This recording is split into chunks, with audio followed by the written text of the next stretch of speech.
Hello everybody, it's Alabama Deep coming back at you. So, I'm sure some people have seen on my post I'm making on YouTube that I am working on a full original Rolex build. I am buying it one piece at a time, kind of like Johnny Cash's song One Day at a Time.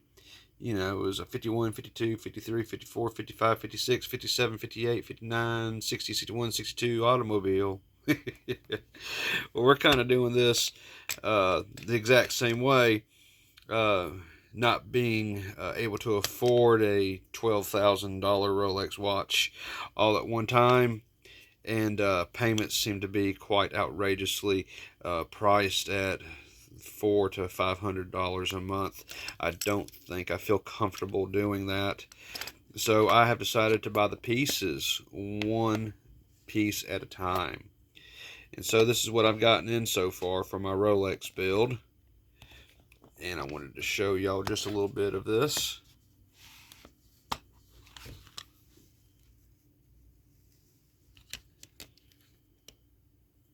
Look how beautiful these pieces are.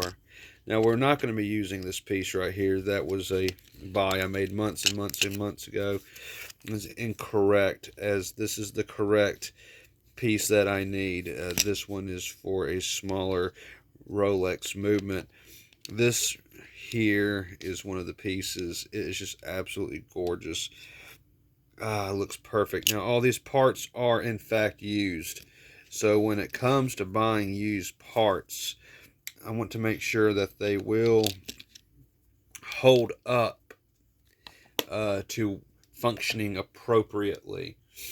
And if anyone else is going to use this video from the beginning to end as I build this watch, then I think we need to start with what the appropriate action needs to be.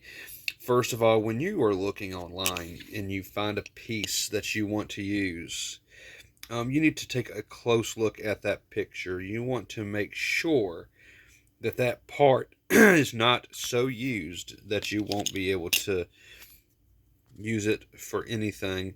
You need to come in and inspect that piece front and back in any pictures that are shown.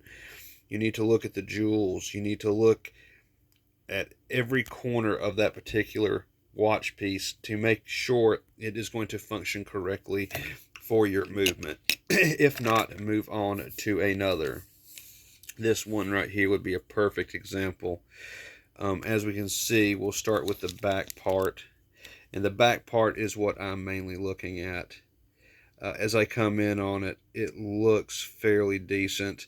It looks like it will function just fine.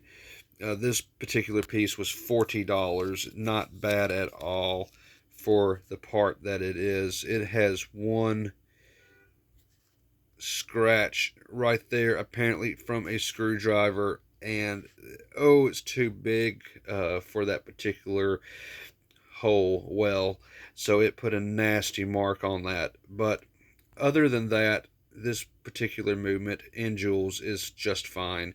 I don't have necessarily an issue with one or two scratches being on the pieces that I buy. I just want them to simply work. I will not be opening the back of this watch and showing people. I need it for functioning application only. So, looking at pictures, number one, make sure it is indeed the parts that you need. Proper numbers, proper movement number. And you want to look at the pictures to make sure it is going to be something that you can use appropriately in your build. Say, for example, if there is a chunk missing on this functioning side where the mechanics are, you would not want to use that. You would want to use something else and move on to the next buy. What I am going to do is I am going to use my microscope, and I'm going to take a look at the particular movement. I want to be able to look at it.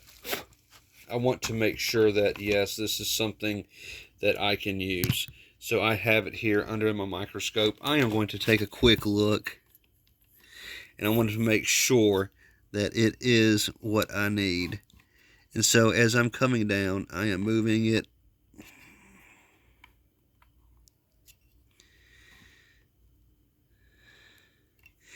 and I'm going to examine it under the microscope. I am going to show you as well. So now let's see if we can show you.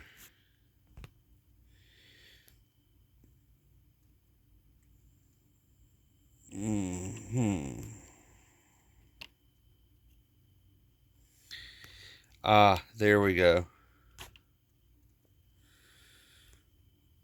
Now you can see exactly what is going on with this as well.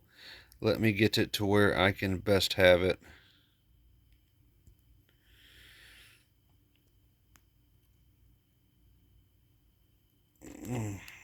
That appears to be the best place. Let me see. Okay, very well. You can take a look. You can see everything on this particular piece is exactly where we would need it to be. We can look at the jewels. Get to zoomed in a little bit more. And a little difficult for you to see, but not for me. This piece will pass. This piece will be perfect for the build. I see nothing to hinder it or stop it from it doing its job.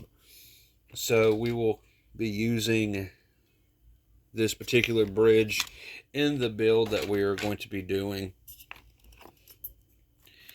No issues at all. So we will most definitely be using that.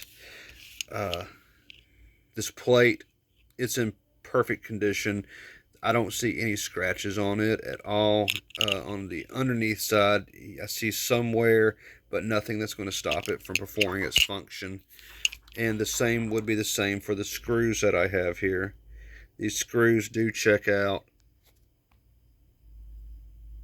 They are so tiny and so small, but they are in working condition, so we shouldn't have an issue with that at all. So this is just the introduction and part one of my Rolex original build. I have ordered more parts. They are on the way. Basically have enough to create the automatic winding movement. I must buy the oscillating weight, and I must find a main plate for the 3135 is my next course of action. So everybody, please like, share, and subscribe as you follow me on the journey of building my original Rolex watch. It will be a Submariner. I am toying with the idea of making it a red Submariner and calling it an Iron Man. Time will tell. So please stay with me, like, share, and subscribe, and follow me on my journey as I start building this original Rolex build with parts off of eBay.